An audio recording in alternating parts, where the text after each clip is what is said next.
Hello, my friends. So let's talk about the inconjunction between the Sun and Pluto in Synastry today. We have the difficulties that we associate with the other hard aspects from Sun to Pluto going on with the inconjunction, but they can be more unknown to the Sun person.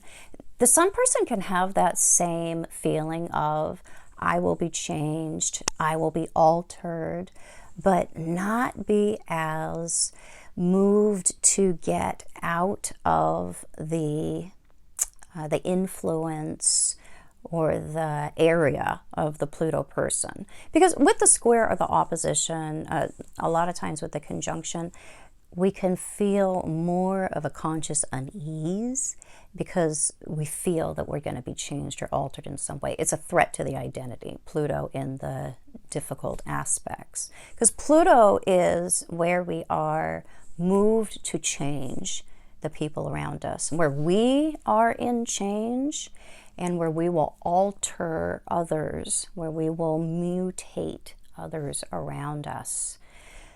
And often that's not going to be even known or conscious to us. It's how we also will move to gain insurance in relationships. And that may also not be known to us. Pluto's how we act out of very deep, compulsive, unknown motivation. So to the degree that you don't know yourself, there is going to be more plutonic activity within your life. So when we're looking at the inconjunction, the Sun person is often not entirely aware of what is going to occur here. If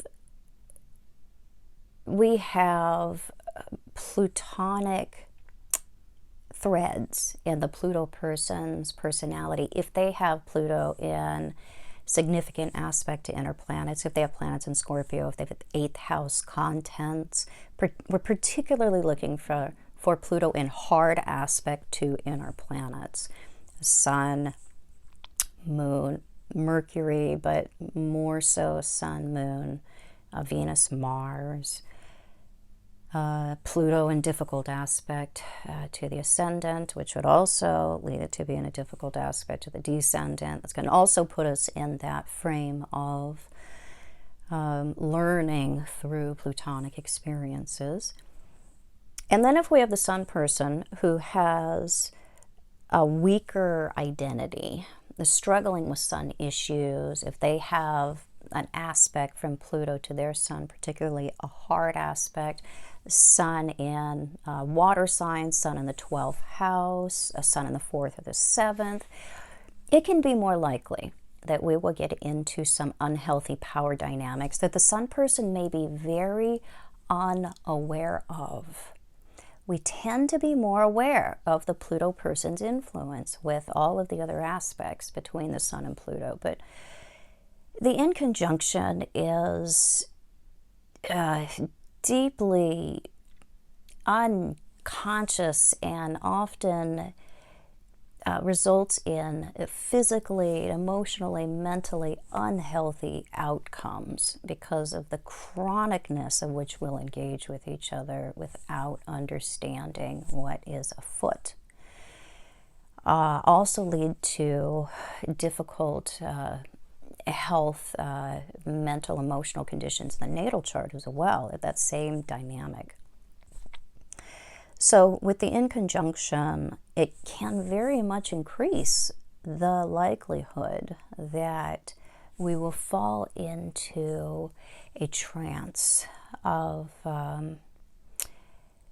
relating to each other in a way that is not going to always have the healthiest outcome for the Sun person. They can be losing bits of themselves, giving up slices of their identity or their authenticity, the right to their authentic personal expression. They can be giving that up along the way to the Pluto person and really ensuring the Pluto person's sense of security.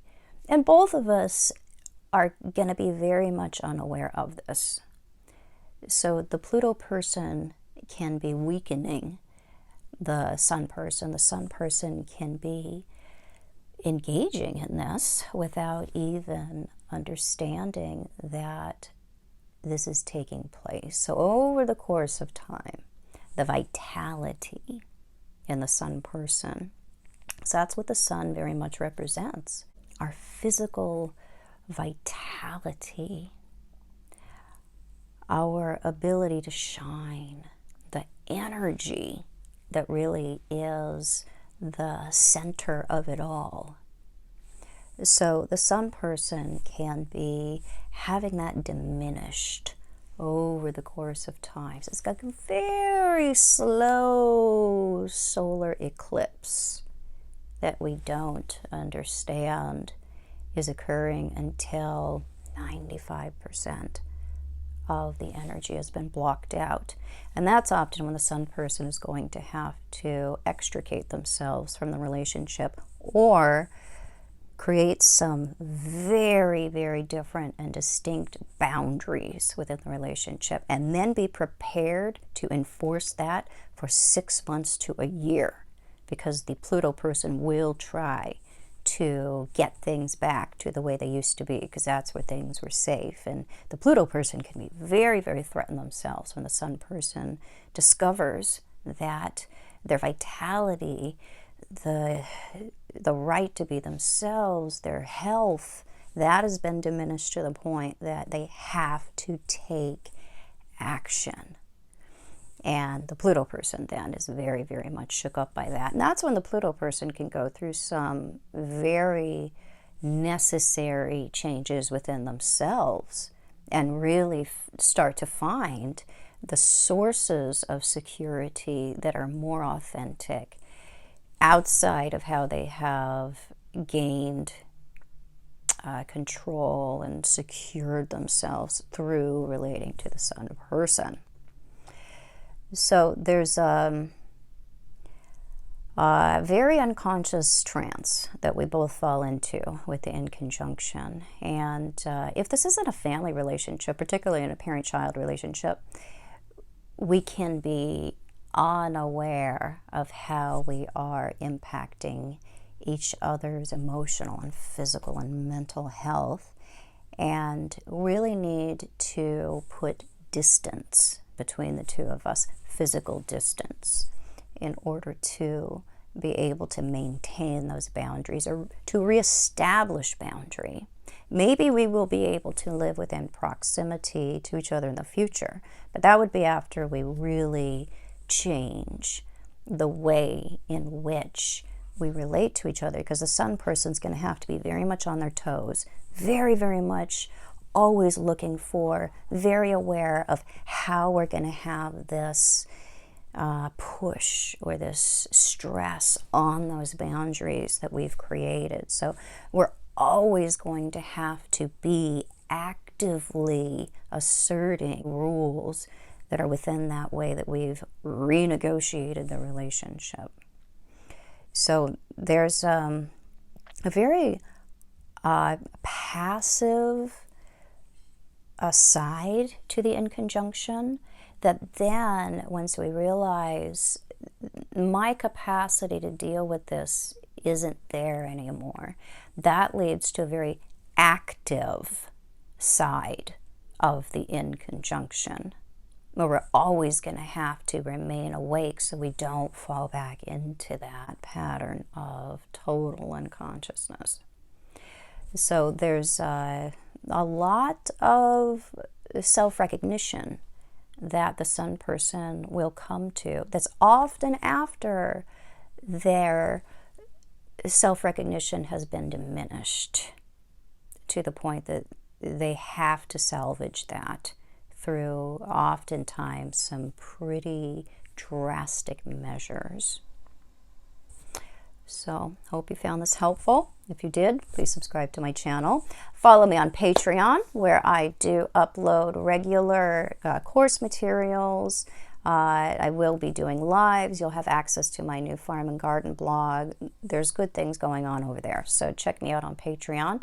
And I do have my new website debuting this coming January. So there'll be lots of different options there for purchasing different videos, specific videos, full-length courses, all kinds of cool stuff there. So check me out on my new website coming up in the very earliest part of January. And I'll be back super soon with more videos.